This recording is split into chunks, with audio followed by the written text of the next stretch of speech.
ata që nuk kanë evlat, fëmijë, edhe ju mungon rroga, paga, bereqet, nuk ka, shtoni istighfarin, 100 herë në ditë, astaghfirullah, astaghfirullah, të nesër 100 herë, çdo ditë ki me pa, dhe kjo ka ndodhur në realitet, po flas atje në Shkup, njëri nga miqt e xhamateve nuk ka pas 13 vite fëmijë, kur ka shku në Qabe, ka bë umre, pastaj ka taku një profesor, ja ka qajt hallin që 13 vite nuk ka fëmijë, i ka bë të gjithë analizat mjekësore, ata i thonë nga ana jonë me parametrat tona, nuk mungon asgjë, mirë po ja që nuk ka caktuar Zoti fat nga fat fëmijë, i ka thonë felzim istighfar, mos u ndal nga istighfari.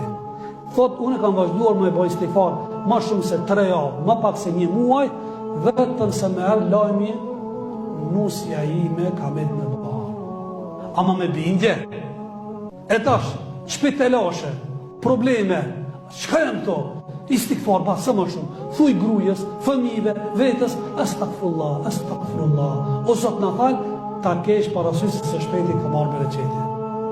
Ka shumë faktorë, ama këto 2 faktorë që i përmenda, edhe me këta do ta përmyj dhe nuk do ta zgas.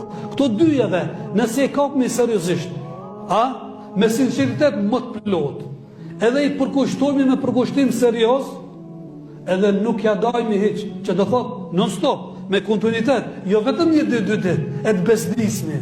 Jo, vazhdon, 1 javë, 2 javë, 3 javë, 1 muaj, 2 muaj, derisa shikon Zoti se ti me të vërtet je sinqert dhe kërkon, po nuk e ki vetëm se kalimthi, ke me pa bereqet, mirësi, fat dhe nafak.